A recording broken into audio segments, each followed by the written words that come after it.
Assalamualaikum warahmatullahi wabarakatuh. Sobake, selamat sore. Sore hari ini dalam menjalankan ibadah puasa, dakwah milenial menemani Anda sobat. Bersama saya Yunik Elsa dan juga di samping saya ada Ustadz Hutri dari Majelis Gaul. Assalamualaikum Ustadz. Waalaikumsalam warahmatullahi wabarakatuh. Hari ini tanpa disengaja outfit kita matching Ustadz. Kita hitam-hitam ya sobake. Yang pengen tahu outfit Ustadz Hutri sore hari ini bisa langsung ke visual aja. Anda bisa nonton di YouTube Karadio Jember ataupun di radio visual kami di website K-Strip Radio Jember. Dan ada tagarnya. Apa tagar itu, Ustadz? OOTD, Outfit of the Day. Outfit of the Day Ustadz Hutri gitu ya Sobat K. Sore hari ini kita akan membahas salah satu tema yang akhir-akhir ini mencuat. Karena ada salah satu influencer ya Ustadz yang menyatakan dia dan suami itu adalah seorang pasangan yang memutuskan untuk child free. Nah, child free itu sendiri Sobat K adalah keputusan dari suami istri untuk tidak memiliki anak. Pasti penasaran ya Sobat bagaimana Islam memandang child free ini. Sore hari ini sampai kurang lebih 1 jam ke depan kita akan membahasnya bersama Ustadz Hutri. Kalau dari Ustadz Hutri bagaimana melihat kejadian ini Ustadz? Mungkin banyak ya di luar sana keluarga yang memutuskan untuk child free. Tapi kemarin yang viral itu karena ada salah satu selebgram yang mendeklarasikan diri kalau dia itu adalah salah satu perempuan yang memilih untuk child free. Ya baik. Bismillah, walhamdulillah, salatu wassalamu ala rasulillah wa ala alihi wa ashabihi wa mawalah amma ba'du. Sobat K yang dirahmati oleh Allah Subhanahu wa taala, semoga semuanya puasanya lancar, ibadahnya makin strong, makin kuat dan keep istiqomah ya. Nah kita masih ongoing proses nih ya, puasa masih panjang. Dan Masya Allah Sobat K ini bukan sekedar mengisi hari dengan ibadah puasa, tapi lebih dari itu mengisi puasanya dengan aktivitas-aktivitas positif, di antaranya dengerin hal-hal yang mengandung ilmu. Ini penting nih, karena Rasul tuh udah ngasih wanti-wanti. Man salaka tariqan yaltamisu fihi ilman sahalallahu lahu tariqan ilal jannah. Barang siapa yang memudahkan langkahnya, maksudnya lek kurangokno kajian seneng, kalau dengerin sesuatu yang mengandung ilmu seneng. Kalau kata orang Madura pebunga teh ya, hatinya berbunga-bunga dan sebagainya. Sahalallah, maka Allah akan memudahkan langkahnya dia ilal jannah. Nah, jadi kalau kita itu dengar kajian dengan sesuatu yang bermanfaat, dengan sesuatu yang ilmu, langsung gercep, sacet, hati bahagia, maka secepat itu, sebahagia itu nanti kita akan comeback ilal jannah. Nah Sobat Ki, Masya Allah, ditemani Kak Radio pada sore hari ini kita akan bahas di antaranya tema-tema yang sangat faktual. Nah sore hari ini spesifik ya tentang child free. Jadi begini teman-teman semuanya, kita diajari oleh para ulama kita itu at-ta'rif qabla taklif. Sesuatu itu didefinisikan dulu, ditakrif dulu, baru kemudian disimpulkan, diturunkan kaidah-kaidah hukumnya, nas-nasnya dalam Al-Quran, Sunnah, Ijma, Qiyas dan sebagainya. Nah makanya sebelum kita bicara child free, tadi sempat dikupas sekilas oleh Mbak Unik, child free itu adalah keputusan untuk menyengaja tidak memiliki anak. Jadi dari akar kata bahasa Inggris ya, kebetulan saya sadar, percaya atau enggak, saya dulu juga kuliahnya di bahasa Inggris. So you have to speak English with me, okay? Waduh, saya yang gak bisa nih Ustadz nih.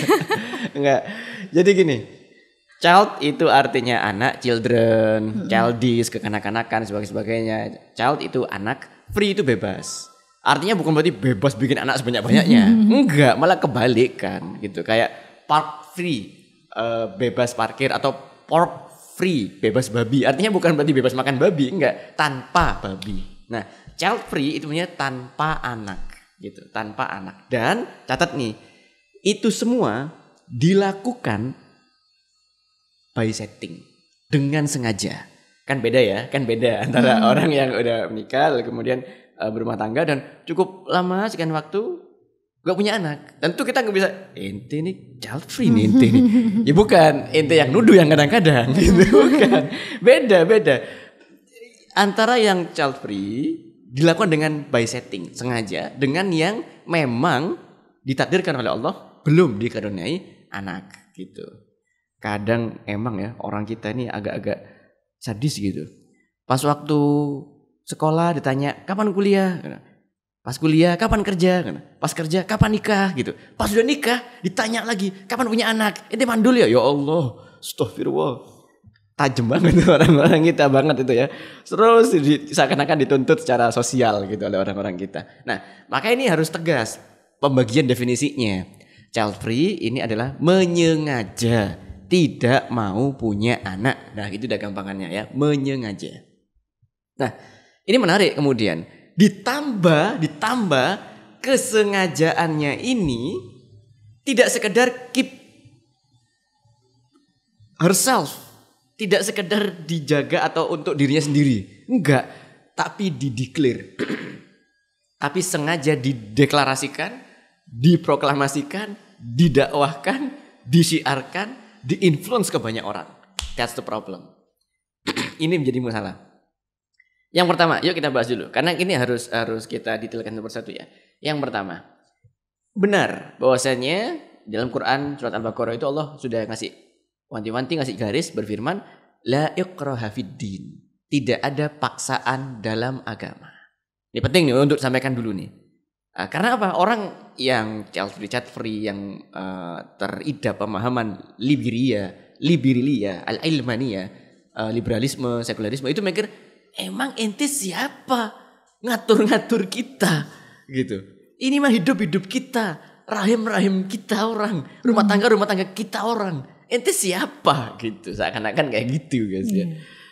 Benar, kita paham. La ikraha fiddin, tidak ada paksaan dalam agama. Kita tahu itu. Kita pun juga bukan bermaksud julid ngurusin orang, enggak. Itu yang pertama. Yang kedua, di dalam fikih Islam, dalam kitab Nizamul Ijtima'i fil Islam disebutkan ada itu bab azl. Azl itu kalau dalam bahasa sekarang ya, itu KB, keluarga berencana. Dan itu meskipun ikhtilaf bainal ulama ya.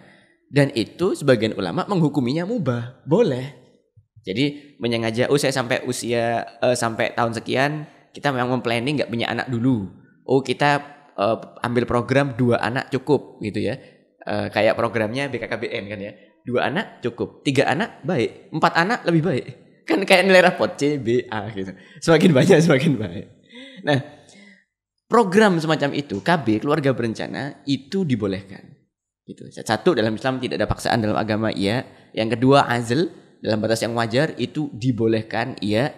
Kurang enak apa Islam coba? Kurang toleran apa? Kurang human banget apa gitu, dan sebagainya. Tapi, mohon maaf, di sini ini ada limitasi, ada batasannya. Ya, nggak bisa kebabas. Apa batasannya? Satu, kita tahu bahwasannya tujuan di antara diciptakannya laki-laki dan perempuan, Adam dan Hawa, itu adalah agar manusia ini lestari. Dan memang antara Adam dan Hawa, laki-laki dan perempuan, itu diciptakan satu naluri yang dalam bahasa kitab disebut gharizatun naw, survival instinct. Jadi dia itu sengaja diciptakan, laki-laki cenderung pada perempuan cenderung pada laki-laki. Ingat ya, catat lagi, gak ada jeruk makan jeruk. Itu udah fix. Itu agar kehidupan manusia itu lestari, agar terjadi kaidah kausalitas sebabnya kelahiran baru. Sehingga apa? Manusia tidak punah. Adam dan Hawa punya anak, lalu kemudian keturunan Adam dan Hawa punya anak, terus sehingga muncullah peradaban manusia hingga detik ini. Yang itu lestari, tidak punah. Catat tuh. Itu background basic filosofis dari kenapa kok ada laki, ada perempuan dan satu sama lain diciptakan berpasangan dan ada kecenderungan gitu, ada kecondongan. Karena itu. Nah, gimana kalau kemudian basic kecondongannya itu dihilangkan? Udah dah, aku cuman pingin enaknya, gak mau anaknya. Nah, ini filosofi orang barat nih. Ya, pingin enaknya, gak mau anaknya. Ini menjadi problem. Bayangkan kalau bapak ibu kita memutuskan untuk child free. Ente kemana? Gak bakal ada. Ya. Atau juga bayangkan, karena ini dideklarasikan ya, karena ini disiarkan, ketika 1.000, 2.000, 1 juta, 2 juta, 10 juta, 20 juta, 100 juta orang-orang Indonesia menyengaja tidak mau punya anak alias child free, apa yang terjadi? Akan terjadi defisit demografi yang sangat dahsyat, tidak terbayangkan. Mau data komparasi? Oke, yuk kita buka. Siapa di antara Anda yang tahu Jepang? Taunya mah anime, One Punch Man gitu ya. Terus kemudian One Piece gitu-gitu aja taunya. Jepang kurang canggih apa? Kurang makmur apa? Hampir mayoritas mobil di Indonesia itu ya impornya dari sana gitu. Wibu itu Jepang atau Korea sih? Jepang. Oh Jepang, Wibu juga dari sana. Pokoknya aduh majulah Jepang. Tahukah Anda bahwasannya Jepang sendiri itu mengalami defisit demografi. Iya. Di antaranya adalah karena gaya hidup bebas penduduknya tanpa ikatan pernikahan. Yang kedua, pemahaman child free yang merajalela. Gitu. Pemahaman child free yang merajalela. Sehingga apa? Kelahiran baru, angka kelahiran baru dari penduduk native asli Jepang itu reduksi kurang. Loh, tapi kok masih buktinya ada tuh peradaban mereka dan sebagainya. Ya hari ini ditopang oleh orang-orang kreatif, oleh orang-orang pakar teknologi dan sebagainya. Hari ini masih eksis ditopang lagi dengan imigran-imigran yang ditangkan dari luar. Bayangkan itu terjadi terus-menerus 100-200 tahun dari sekarang. Para pakar demografi Jepang bahkan menyebutkan 200 tahun dari sekarang Jepang, bangsa Jepang akan punah kalau terus-terusan seperti ini. Kalau terus-terusan child free. Saya ingin tanya, bahaya nggak tuh? Bahaya bagi eksistensi sebuah bangsa pun bahaya. Iya. Gitu.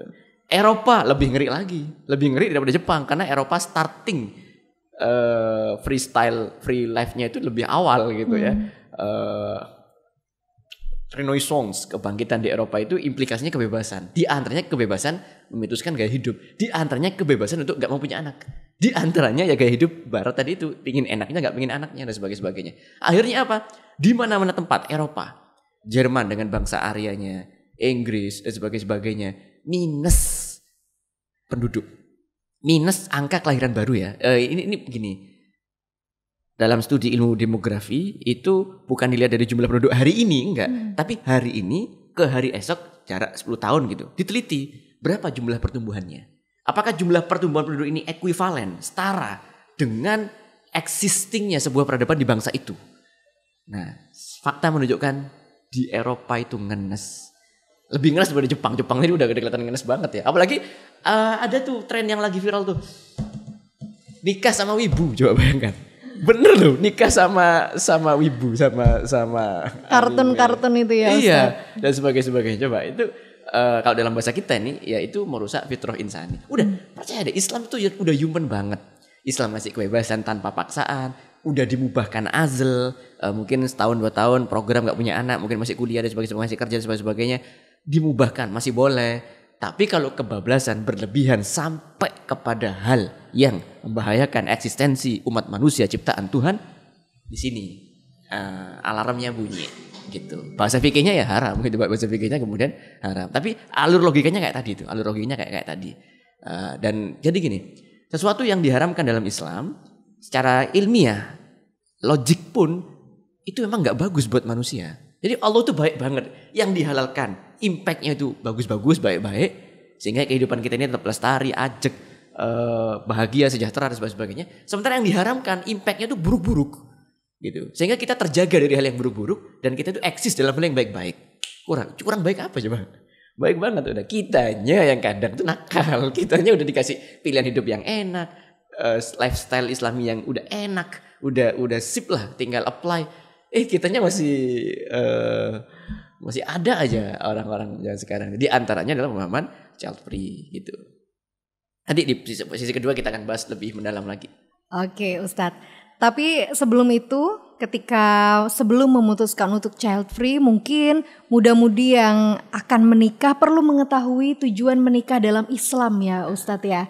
Nah, sebentar lagi ya Sobat K, kita akan kembali dalam dakwah milenial. Untuk Anda yang punya pertanyaan mengenai child free dalam kacamata Islam, silahkan kirim pesan Anda ke WhatsApp KI Radio Jember 0811 378 1029 dan juga bisa lewat jalur Instagram kita KA Radio Jember. Tetap bersama 102,9 FM KI Radio Jember dalam dakwah milenial. Kembali dalam dakwah milenial KI Radio Jember bersama Ustadz Hutri dari Majelis Gaul dan juga saya Sobat K, Unik Elsa. Hari ini kita membahas ya tentang child free dari kacamata Islam. Karena sebelumnya obrolan ini sangat hangat di mana-mana ketika salah satu influencer mengungkapkan dirinya adalah seorang child free. Dalam kacamata Islam tentu ada penjelasan ya Sobat K mengenai child free ini. Tadi Ustadz Hutri sudah menjelaskan dan sekarang kita masuk ke tahap bagaimana sih menikah itu tujuannya apa Sobat? Karena sebelum kita maju untuk memutuskan child free pasti kita kan melalui proses pernikahan. Nah mungkin ada baiknya nih untuk muda-mudi mengetahui dulu apa tujuan menikah dalam Islam. Silakan Ustadz Hutri. Iya.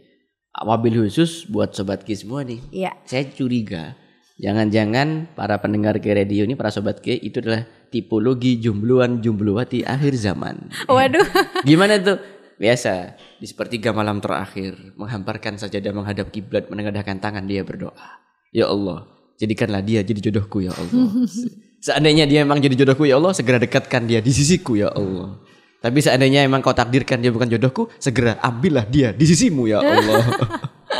Savage banget ya. Itu biasanya doa para cewek tuh, ahwat tuh, perempuan. Kenapa? Baper ya, doanya savage banget. Begitu di ghosting atau di PHP-in, waduh itu doanya savage banget. Makanya laki-laki ini, note laki-laki jangan suka mainin hatinya perempuan. Nah tuh, ya. itu. Kalau yang jombloan akhir zaman gimana? Enggak gitu. Gak jauh beda maksudnya, gak jauh beda. Di sepertiga malam terakhir menghamparkan sajadah, menghadap kiblat, menengadahkan tangan, dia berdoa, ya Allah, aku naksir sama dia ya Allah. Iya, yang rumahnya di pojokan dulu ya Allah. Yang anaknya apa itu loh. Emang inti kira Allah gak tahu. Innallaha alimun bidzatis sudur. Allah itu maha mengetahui bahkan terhadap desiran hati yang paling halus. Tahu banget. Nah, makanya udah slow aja, worless aja, tahu. Nah, ya Allah, ini sih yang laki-laki nih, yang cowok nih doanya gini. Ya Allah, seandainya di Lauhul Mahfudz sana telah kau takdirkan dia bukan jodohku, carikan jodoh lain yang namanya kayak dia, rumahnya persis di rumahnya dia, orang tuanya juga orang tuanya dia, biar nggak repot dia aja deh ya Allah gitu. Itu kalau yang laki-laki makso. Kalau yang tadi cewek baper, kalau yang cowok makso biasanya atau maksa gitu ya. Nah, maka teman-teman semuanya, ini penting nih, ketika tadi di sesi awal kita udah kegambar bahwasanya child free itu ternyata nggak bagus ya. Apalagi kalau dijadikan satu lifestyle, apalagi dijadikan satu patron sebuah bangsa. Waduh, itu ngeri banget ternyata dampaknya gitu. Ah, sekarang spesifik nih. Ini ilmu bermanfaat banget sore hari ini. Kenapa? Karena it's about your future, guys. Ini masa depan Anda ini gitu. Anda kalau nggak denger ini misalkan, terus menganggap child free itu biasa aja. Tiba-tiba nikah terus child free gitu sebagainya, tua-tua menyesal, duh wis tuwek rek gak ono sing ngewangi, gak ono sing meneruskan keturunan dan sebagainya. Waduh, makanya mumpung sekarang nih, mumpung masih belum ya, ini tentang masa depan Anda. Oke, sobat Ki yang dirahmati Allah Subhanahu wa taala, bicara tentang tujuan pernikahan. Jadi kita udah bilang manusia itu dibekali oleh Allah gharizatun nau, naluri untuk melestarikan kelangsungan spesiesnya. Di antara turunan gharizatun nau itu gharizatul jinsiyah, kecenderungan seksualitas. Laki-laki cenderung pada perempuan, perempuan cenderung pada laki-laki. Itu sudah fitrah insani. Nah, Islam mewadahinya, memfasilitasinya dengan syariat pernikahan, munakahat gitu. Agar laki-laki dan perempuan ketika saling suka itu jadi halal. Nah, sekarang spesifik ke tujuannya. Yang pertama, selain untuk tujuan rasa suka tadi ya yang dihalalkan dalam syariat, ternyata pernikahan itu juga untuk litaskunu ilaiha, agar hati itu jadi tenang. Kalau jarene wong Jawa seken, litaskunu itu seken ben apa ya, kayak seken, beda antara orang yang belum berkeluarga dengan sudah berkeluarga ya. Kalau belum berkeluarga itu duit 1 juta tiba-tiba habis, gak tahu habisnya kayak gimana gitu aja. Tapi setelah berkeluarga, wah habis gak jelas, siap-siap ya terjadi perang dunia ketiga. Enggak, artinya beda, lebih mandiri, lebih terjaga, lebih ada mekanisme check and balance dan sebagainya yang itu menghasilkan dampak litaskunu ilaiha. Jadi kayak tenang, jadi terarah lah gitu hidupnya. Ya meskipun sangat wajar ketika terjadi konflik-konflik kecil, itu bagian dari dinamika dan itu bagian dari proses penyeimbangan rumah tangga.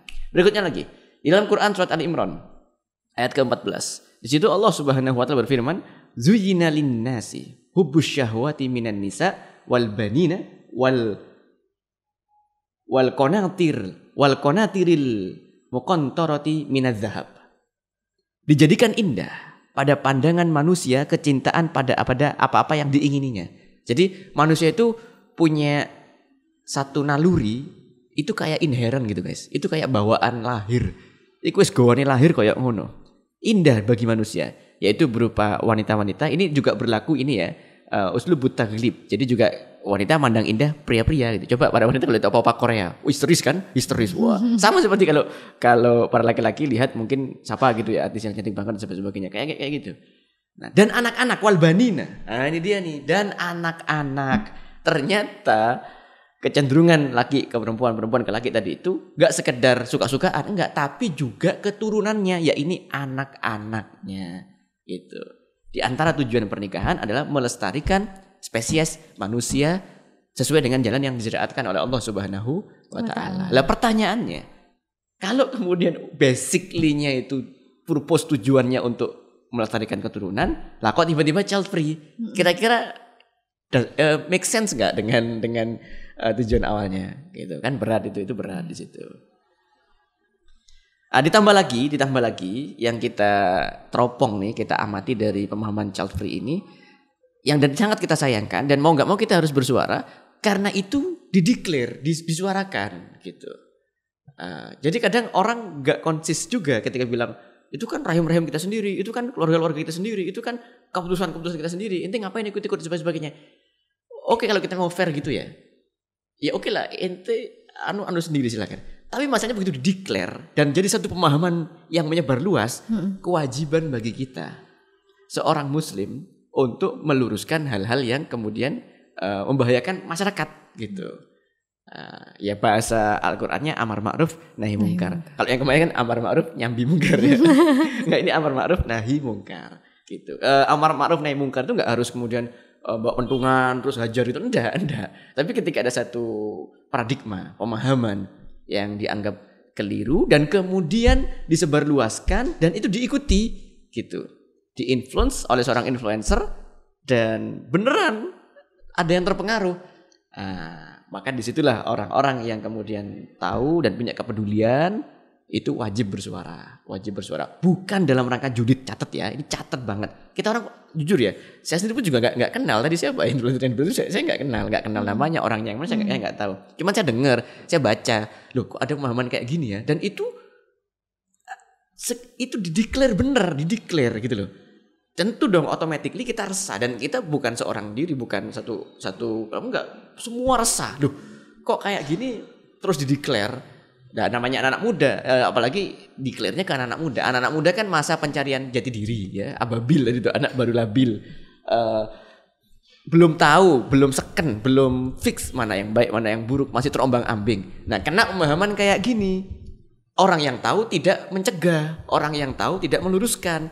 Ya ending-endingnya itu bisa berdampak negatif secara kumulatif, secara masyarakat, bangsa dan negara gitu. Jadi ini bukan dalam masalah julid perjulitan, bukan sama sekali. Kenal pun kita juga enggak. Kalaupun toh enggak dideklar, ente mau KB Azul selamanya itu sudah urusan pribadi ya. Tapi begitu dideklar itu sudah bukan lagi urusan pribadi. Ketika kita siap, narasi kita, ide kita dideklar ke ranah publik, kita juga harus siap dengan counter atau kritik yang terjadi. Itu hukum alam itu. Maka gak fair kalau dikatakan, oh ini pro child free, terus kita bahas child free dalam pandangan Islam dan ternyata Islam itu jelas kontra. Itu ittifaq bainal ulama, sepakat, tidak terikhtilaf lagi. Nah, terus kemudian bilang, oh kalau gitu yang Islam nih, yang ustadz nih atau yang itu julid dan sebagainya. Enggak, sama sekali enggak. Justru kita sayang sama yang bersangkutan, sama masyarakat, sama anak muda. Justru itu bagian dari rasa sayang. Coba saya pengen tanya, seorang bapak ya. Ini gambaran bahwa rasa sayang itu enggak harus melulu dimanjakan, dibolehkan dan dituruti. Mencegah, terus kemudian memarahi bahkan, itu ada saatnya menjadi bagian dari rasa sayang. Nah, contoh, seorang bapak, ibu juga. Nah, ketika anaknya hujan-hujan, ya, hujan-hujannya nggak main-main. 3 jam, guys. 3 jam. Itu kita banget waktu usia kecil banget gitu ya. Oh, hujan-hujanan sejam itu nggak ngefek. Itu si pemanasan ya. Hujan-hujannya 3 jam dan sebagainya. Itu pun kalau nggak dipanggil sama emak sambil bawa apa itu kayak semacam penjalin gitu ya. Kayak sapu lidi. Ayo balik. Itu kalau nggak gitu Kita akan terus-terusan. Dan bayangkan, mungkin kita senang, kita happy, dan ketika kita disuruh pulang sama ibu kita dengan paksaan, kita marah, jengkel. Apa sih ibu ini nggak tahu kesenangan anak dan sebagainya. Detik itu. Pemikiran kita sempit itu, sesempit itu, detik itu. Tapi lama-kelamaan semakin luas, semakin dewasa, semakin mengerti, semakin paham. Oh ternyata lama-lama hujan-hujanan itu bisa bikin sakit. Mencegahnya ibu kita, ngomelnya ibu kita, bahkan marahnya bapak ibu kita terhadap kita hujan-hujanan mencegah darinya. Itu bagian rasa sayang agar kita nggak sakit, agar kita sehat, agar kita kehidupannya lancar untuk belajar dan sebagainya terus beruntun. Gitu. Jadi ada kalanya rasa sayang, peduli, care itu wujudnya larangan, wujudnya itu marah bahkan gitu. Sesuai dengan konteksnya masing-masing. Jadi begitu Mbak Elsa. Oke Ustadz Hutri, sobatnya sudah terjawab ya, tujuan-tujuan menikah itu sebenarnya bermanfaat sekali untuk kita pribadi. Tapi Ustadz, namanya perempuan nih ya, pasti ada keraguan-raguan karena menjadi ibu itu tidak mudah. Banyak pertimbangan akhirnya, apakah nanti mampu membesarkan anak dengan baik. Selain itu dari faktor ekonomi juga apakah mencukupi. Mungkin ada hal seperti itu yang membuat perempuan akhirnya ragu untuk memiliki anak. Dan mungkin keputusan akhirnya untuk child free. Bagaimana nih Ustadz Islam membuat perempuan itu tidak ragu-ragu lagi, hatinya kuat, percaya diri untuk memiliki anak. Silakan Ustadz, bisa dijawab sekarang. Oke, ini kayaknya ngena banget nih, terutama untuk Sobat Ki semuanya nih. Yang rata-rata generasi milenial, Gen Z, dan kayaknya cewek juga, cewek-cewek nih. Memang bener gini, di antara kekhawatiran, khotiroh, rasa kayak takut, rasa kayak waduh, nanti aku punya anak, ya apa karirku? Aku suka sih sama cowok itu, aku cinta sih sama pasanganku dan sebagainya, dan pengen halal kemudian menikah. Tapi aku kalau punya anak, karir gimana? Terus nanti kalau repot gimana? Dan sebagainya gitu. Akhirnya hal-hal pikiran-pikiran negatif yang semacam itu membuat ketakutannya dominan. Nah, ketika ketakutan dominan, kalah dengan optimisme, kalah dengan harapan, akhirnya memutuskan untuk child free. Sekarang kita balik, ketika ketakutan lebih besar daripada harapan, kita balik. Ketakutan itu wajar, kita balik tandanya, harus lebih kecil daripada harapan. Ketakutan yang Anda bayangkan, teman-teman Sobat Ki semuanya, itu manusiawi, itu masih manusiawi. Dan memang pada faktanya, ini kita nggak hoax ya, nggak kemudian cerita yang enak-enaknya aja pernikahan, enggak. Memang faktanya, butuh effort banget gitu. Emang faktanya betul, kita harus lebih repot, kita harus lebih berjuang untuk itu dan sebagainya. Tapi mohon maaf, kita sebagai seorang Muslim diajarkan harapan, optimisme, tawakal lebih besar daripada ketakutan yang ada. Tentu impactnya, hasilnya, dampaknya lebih bagus daripada memperturutkan kekhawatiran. Saya punya contoh. Betapa memperturutkan kekhawatiran, kalau dituruti kekhawatiran itu malah bikin kita ngenes. Detik ini atau bahkan di kemudian hari. Contoh. Saya mau denger radio nih. Ya, saya mau dengerin radio. Tapi saya khawatir kok ini hujan. Saya takut nyetrum itu kayaknya. Udah deh, gak usah denger radio. Gak denger radio, gak tahu ilmu child free akhirnya gak paham. Atau itu kan gak nyebutkan kematian. Oke, gampang. Ketika terjadi pandemi corona, tahun kemarin, ya, khawatir. Nanti kalau aku keluar rumah, kena COVID, kayaknya mati mendadak itu. Aku sih jomblo rek. Tudung tahu rasanya nikah, opo boleh mati mendadak dan sebagainya. Khawatir. Akhirnya apa? Gak keluar rumah, gak kerja, gak sekolah, gak ngampus, gak ngapa-ngapain. Dia mati gabut guys. Dia di kamarnya. Akhirnya apa? Ketakutan itu manusiawi. Tapi kalau dominan, diperturutkan dan lebih besar daripada harapan dan cita-cita, udah ambiar dampaknya negatif. Nah, solusinya gampang, balik aja tandanya. Kalau tadi tanda lebih besar, sekarang bikin kekhawatiran itu lebih kecil daripada harapannya. Ya, menikah, punya anak, membina rumah tangga, memang ada dampaknya, ada effortnya, ada perjuangannya, ada resikonya, ada tanggung jawab lebihnya. Tapi ada harapan lebih di balik itu. 1, pahala dan berkah dari Allah Subhanahu wa taala yang justru terbuka lebar. 2, ibadah, nusuk ibadah orang yang sudah menikah dengan yang belum menikah itu 70 kali lipat jumlahnya. Jadi bayangin aja, jomblo 7 kali sholat, set. Dengan yang udah nikah sekali aja, set, sama guys. Timbangannya sama, coba bayangin itu. Itu yang nggak terlihat. Yang terlihat sekarang, ya, ketika yang lain udah pada bawa momongan, ya, kita juga bawa momongan. Itu kan kalau kata orang Jawa, gak ngisini gitu loh, gak ngisini. Oke lah, kita sama-sama punya anak, itu kayak semacam pride gitu, kayak semacam pride yang itu manusiawi, ya, dan itu bersifat juga komunal. Terus harapan bahwasannya, oh ya, besok kalau aku sudah tua, aku kembali kepada masa yang lemah, siapa yang merawat aku? Kalau hari ini aku berjuang mopoi anak, popok, beli popok, masangi popok, terus kemudian mendulang, menyuapi. Dulang itu bahasa Jember ya. Ini kelihatan kalau orang Jember banget ini ya. Tapi sahabat radio kan juga orang Jember. Tapal kuda paham lah ya bahasa ini. Dulang, menyuapi dan sebagainya. Besok itu tidak sia-sia. Besok akan ada gantinya. Di dunia atau nanti di akhirat. Anak yang kita suapi, yang repoti kita sampai kita harus belikan popoknya, harus mopoki, harus mempesi, harus sebagainya. Itu akan ada feedback kepada kita min haitsu la yahtasib. Dari arah yang tidak disangka-sangka. Boleh jadi anak ini menjadi sumber rezeki kita buka. Kalau yang sebelumnya gak kebayang gimana nyari uang 10 juta, 20 juta gak kebayang. Dengan punya anak, rezeki itu jalannya buka. Kalau dulu gak kebayang gimana kalau aku tua besok, kalau aku udah lemah, aku gak bisa apa, masa harus nyari pembantu? Ya kalau duitnya cukup, kalau gak cukup dan sebagainya. Nah, dengan ada anak, ada anak. Dididik anaknya dengan sebagai anak yang soleh, anak yang berbakti kepada orang tua dan sebagainya. Ada anak lah yang kemudian gantian, ada feedbacknya gitu. Meskipun ya tentu ini nanti ada tema parenting tersendiri ya. Adab orang tua itu nggak boleh ngundat-ngundat, nggak boleh menyengaja diri pingin balik gitu. Awakmu biyen wis tak popoki, engko aku popoki bisa. Enggak boleh. Menyengaja itu enggak boleh. Itu alamiah aja. Gitu. Tapi itu tema lain. Itu tema lain nanti terkait dengan parenting. Jadi begitu. Bikin kekhawatiran lebih kecil daripada harapan. Balik, itu tandanya dibalik. Itu ya Sobat K, apalagi dijanjikan pahala dan berkah yang melimpah ya Ustadz ya untuk ibu di luar sana yang sudah berjuang untuk anaknya.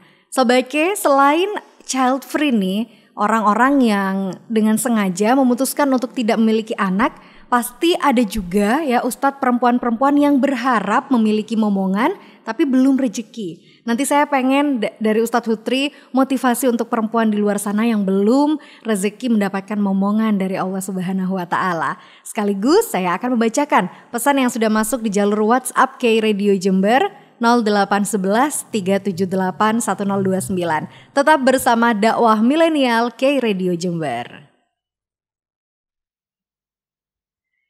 102,9 FM K Radio dan juga di radio visual k-radiojember.com. Anda masih menyimak dakwah milenial Sobat. Kali ini kita membahas child free dalam kacamata Islam.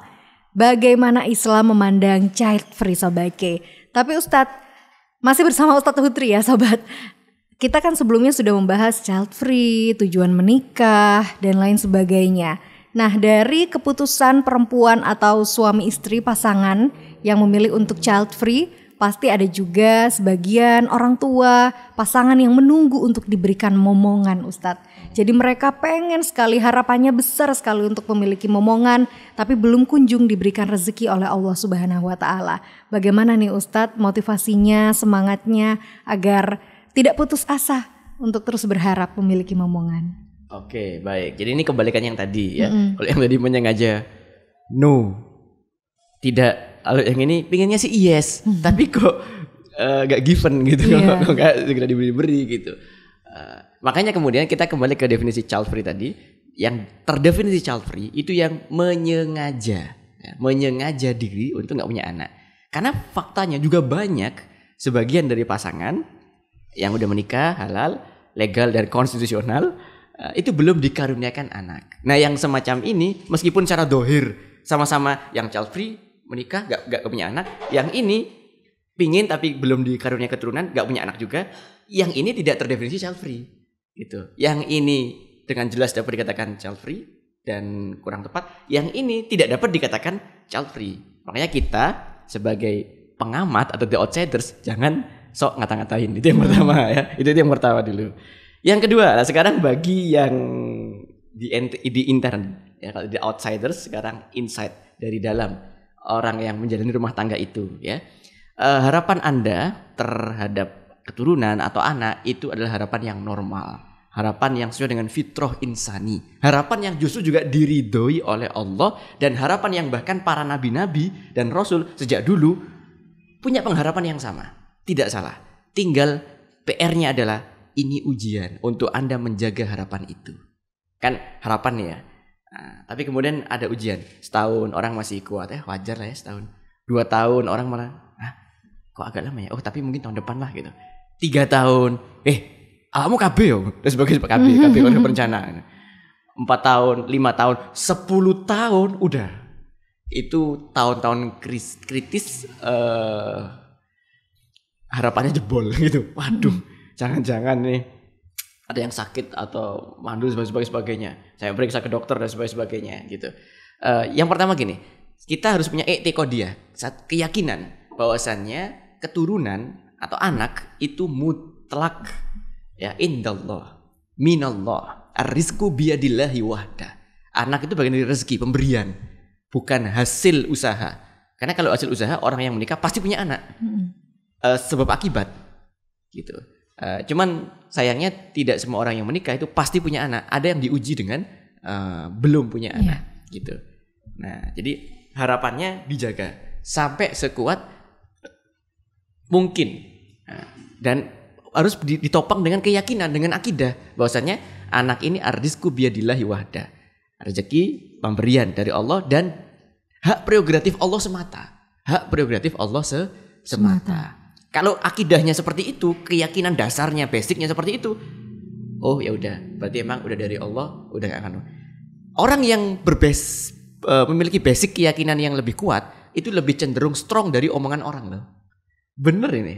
Makanya kenapa kok dalam berbagai kesempatan kita ulang-ulang terus akidahnya itu semacam ini, konsepsi mendasarnya. Akidah itu konsepsi mendasar ya. Itu kayak begini. Supaya apa? Kita kuat dari omongan orang. Kan kadang yang menyakitkan dari gak punya anak itu bukan ya memang pingin sih ya, kan agak kayak sedih juga gak segera punya. Tapi yang lebih menyakitkan itu kadang omongannya orang. Betul. Bener ini. Maka akidah dulu dikuatkan dalam konsepsi dasarnya in ar-rizqu biyadillahi wahda. Pemberian semata-mata hak prerogatif di tangan Allah Subhanahu wa taala, tidak dapat dicampuri oleh parpol manapun. Hasil koalisi manapun nggak bisa menentang hak prerogatifnya Allah Subhanahu wa taala untuk menurunkan keturunan itu. Yang bab akidah. Yang kedua, ikhtiar. Apakah dibolehkan ikhtiar? Boleh. Seperti ke dokter, melakukan pemeriksaan ilmiah, USG, cek MRI dan sebagainya, ada banyak lah sistematika ngecek secara medis untuk berupaya mempunyai anak. Hal demikian dibolehkan. Oh Ustaz, katanya tadi harus yakin kalau ini dari Allah. Kok masih ikhtiar? Loh iya, siapa yang nyuruh kita ikhtiar? Allah. Jadi ikhtiarnya kita bukan berarti kita gak yakin. Satu sisi hati kita plong, lega, ridho, yakin ini pemberian Allah. Konsepsi dasarnya itu. Satu sisi kita juga berikhtiar. Kenapa kok berikhtiar? Perintah Allah. Gitu. Jadi enak kalau gitu, just the way you are aja. Gitu. Jangan skala ya, just the way you are gitu. Jalani aja, ikuti ritmenya, jalani ikhtiarnya dan sebagainya. Nah, yang ketiga yang terakhir nih untuk yang masalah nggak punya anak. Ingat, kalau kita punya keyakinan, basic keyakinan bahwasannya ini pemberian dari Allah, kenapa kita tidak bersimpuh di hadapannya Allah Subhanahu wa taala untuk melobi Allah minta keturunan itu? Emang ada contohnya Ustaz? Ada dalam Quran surat Al-Anbiya ayat ke-89. Nah, di situ difirmankan oleh Allah Subhanahu wa taala, wa Zakaria idz nada rabbahu rabbi la tadharni fardan. Dan ingatlah kisah Zakaria ketika dia menyeru kepada Tuhannya, Rabbi, wahai Tuhanku, janganlah engkau membiarkan aku hidup seorang diri. Ya Allah, masa mandul sih ya Allah gitu. Wa anta khairul warithin. Sementara engkau wahai Allah adalah waris yang paling baik. Gitu. Engkau juga punya waris yang baik-baik gitu. Maka kami perkenankan doanya Zakaria dan kami anugerahkan kepadanya Yahya dan kami jadikan istrinya dapat mengandung. Coba bayangkan, Nabi Zakaria bahkan berusia lanjut gitu, berusia lanjut. Bahkan sampai puluhan tahun, sampai kemudian Allah Subhanahu wa taala menganugerahi beliau keturunan bernama Yahya. Nabi Ibrahim alaihissalam. Nah, untuk bisa mendapatkan Nabi Ismail sekian puluh tahun gitu, sekian puluh tahun. Bahkan sampai berusia lanjut yang sampai tidak mungkin. Maksudnya tidak mungkin dalam arti logik manusia ya. Iya. Nah, kalau zaman sekarang kan kalau dari segi medis itu teorinya umur 40. Wah, kalau 40 ke atas nih bahaya nih dan sebagainya. Faktanya mungkin orang zaman dulu beda sama zaman sekarang ya. Sustainable life-nya itu lebih lama orang zaman dulu. Nah, kalau zaman sekarang 40-an itu udah masa secara medis perlu hati dan sebagainya. Tapi bisa karena ingat konsep awalnya ar-rizqu biyadillahi wahda. Tetap bisa. Manusia boleh berpikir, boleh mengkonsep, boleh punya teori-teori medis, saintifik, ilmiah boleh, tapi tetap ending-endingnya Allah yang punya kuasa, Allah yang punya kehendak. Maka doa, sebagaimana doanya Nabi Zakaria, Nabi Ibrahim, atau ini Nabi maaf ya ini guyon ya.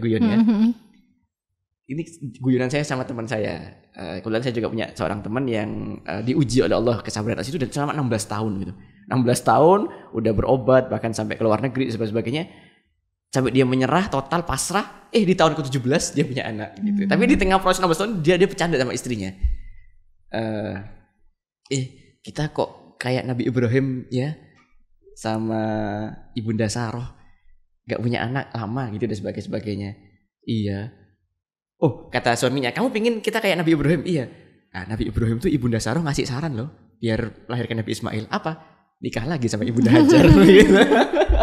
Ini sensor ya. Tapi tenang Sobat K ya. Saya dan juga semua tim kru di K-Radio ini kita semua tergabung dalam IS3I. ISSSI, Ikatan Suami Setia Satu Istri. Baik Ustadz Hutri, sekarang saya akan bacakan pesan-pesan yang sudah masuk di jalur WhatsApp K-Radio Jember. Nah ini salah satunya masih berkaitan dengan penjelasan Ustadz Hutri sebelumnya. Kan ada keluarga yang belum diberikan momongan. Biasanya itu Ustadz, ketika nanti nih lebaran, kumpul keluarga, itu banyak yang suka tanya-tanya. Kok udah nikah sekian tahun belum punya anak? Mandul ya kayak gitu kan. Itu biasanya pedesnya tuh sampai melontarkan kata-kata kayak gitu.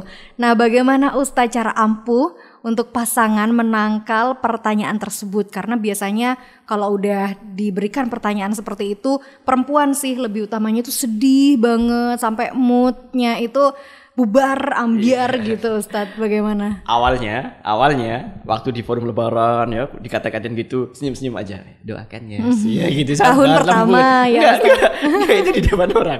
Masuk kamar iya benar ya, langsung full nangis dan sebagainya. Itu realita. Makanya tadi yang pertama kembalikan ke basic akidahnya tadi itu, i'tiqadiyah, keyakinan. Oh ini loh pemberian dari Allah. Orang yang punya akidah yang lurus itu relatif lebih kuat daripada omongan orang, gitu. Relatif punya keyakinan yang lebih kuat daripada omongan orang, gitu. Yang kedua, sadari bahwa omongan orang itu apapun itu, entah baik, entah memuji, entah buruk atau menghina atau ngece dan sebagainya, itu ternyata nggak ngefek ke dalam kehidupan kita. Yang ngefek itu respon kita terhadap omongan itu. Coba dia perhatikan, diomongin. Kalau saya dulu kan SMP SMA itu terkenal orangnya kurus gitu. Oh, kamu kurus, keceng, kering dan sebagainya kayak gitulah ya. Di ece-ece ya seperti itu. Tapi kita woles gitu. Kurus mah kurus aja, ini udah bawaan lahir dan sebagainya. Itu tidak menghalangi saya waktu itu untuk jadi sampai ketua OSIS baik SMP-nya maupun SMA-nya. Dan ya baik-baik saja gitu, running aja gitu. Artinya apa? Ecean orang gak menghalangi apapun dalam kehidupan kita. Tapi respon kita kepada ecean itu, ini yang ternyata ngefek. Kalau respon kita positif, efeknya positif. Kalau respon kita ternyata negatif, ya efeknya negatif. Itu misal efek positif, dikatakan gak punya anak, oh ya doakan ya. Kalaupun tuh ada sedih, ada terluka dikit itu wajar. Malamnya efek positif, doa kepada Allah, ya Allah, terima kasih saudaraku tadi udah ngingetin aku. Ya Allah, aku serahkannya kepadamu. Semakin bikin kita berpasrah kepada Allah. Semakin kita ngaku kita gak berdaya. Semuanya milik Allah dan sebagainya. Semakin soleh, semakin taat. Ajib itu, positif. Nah sambil doakan baik kepada yang mungkin tadi, ya mungkin dia murni tanya gitu ya. Mungkin dia mau motivasi juga bisa dan sebagainya. Atau sebaliknya tadi, dia omongin gak gitu. Kalau dia kan respon positif, sekarang respon negatif. Sampean ini Waduh, kita suudzon kepada ini. Oh, gak pengertian dan sebagainya, ngece tok dan sebagainya gitu. Akhirnya apa? Lo enggak, aku gak ngece kok. Aku cuma tanya dan sebagainya. Hubungan keluargaan renggang. Yang satu mungkin memang maksudnya cuma tanya, yang satunya baper, nothing, sehingga seperti itu dan sebagainya. Penyikapan positif, efeknya positif. Penyikapan negatif, sikapnya negatif. Kalau dalam bahasa hadis itu begini. Hadis qudsi itu begini. Ana inda dhanni abdi bi falyadhun bi abdi ma sya. Allah itu dalam hadis qudsi berfirman, aku dan takdirku tergantung dari prasangka hambaku terhadap aku. Maka silakan hambaku mau berprasangka apa. Falyadhun khairan falahu. Wa in dhanna khairan falahu. Wa in dhanna syarran falahu. Jika dia berprasangka baik, maka kebaikan untuknya. Tapi ketika dia berprasangka buruk, maka keburukan untuknya. Gitu. Jadi satu keyakinan dikuatkan, akidah tadi itu, orang yang punya basic akidah relatif lebih strong daripada omongan orang. Strong bukan berarti gak goyang loh ya, kegores sih, goyang, tapi lebih kuat gitu. Nah yang kedua tadi itu respon kita menentukan efek kita. Respon positif, efek positif. Respon negatif, efek negatif. Jadi begitu Mbak Elsa. Oke, tapi juga yang paling penting nih ya Ustadz, semua itu harus menjaga perkataan agar tidak menyakiti orang lain. Itu harus cover both side lah ya, cover both side. Betul. Yang ditanyai nggak boleh suudzon, yang nanya juga ya jaga-jaga lah. Jaga-jaga, bener. Selain itu Ustadz, ada juga pertanyaan, apakah ada tips untuk pasangan yang baru menikah agar segera diberi momongan? Dalam Islam apakah ada ajaran tertentu nih Ustadz? Amat sangat ada, bahkan ada kitabnya dan itu tebel. Waduh. Dan itu gak bisa dijawab sekarang, harus tema lain. Oke. Nanti sedikit aja bisa gak Ustadz kira-kira? Gak bisa. Jadi yang punya pertanyaan ini kita ketemu lagi nanti di dakwah milenial selanjutnya. Sobat K, itu dia ya pembahasan kita ya Ustadz mengenai child free dalam kacamata Islam. Sekarang giliran Ustadz Hutri untuk memberikan closing statement mengenai child free.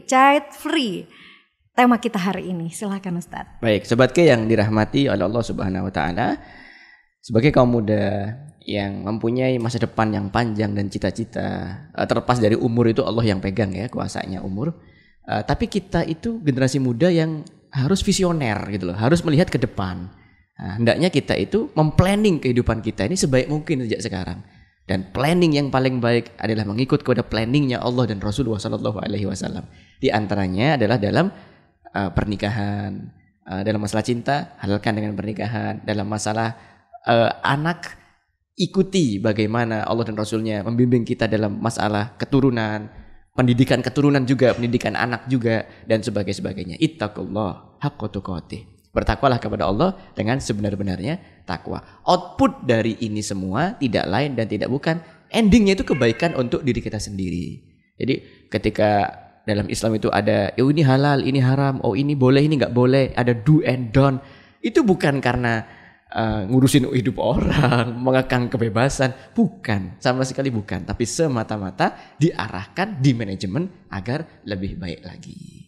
Jadi demikian. Alhamdulillah. Baik, terima kasih banyak Ustadz Hutri untuk penjelasannya ya mengenai child free dalam kacamata Islam Sobat K. 1 jam sudah kita lalui bersama Ustadz Hutri. Dakwah milenial akan hadir kembali menemani Anda setiap menjelang berbuka puasa. Jadi terus dengarkan dan juga tonton K Radio Jember. Selain di 102,9 FM, kita bisa berjumpa dalam bentuk visual ya Sobat K di website k-radiojember.com. Sekian untuk hari ini, selamat berbuka puasa untuk Sobat K dan juga untuk Ustadz Hutri. Wassalamualaikum warahmatullahi wabarakatuh. Waalaikumsalam warahmatullahi wabarakatuh.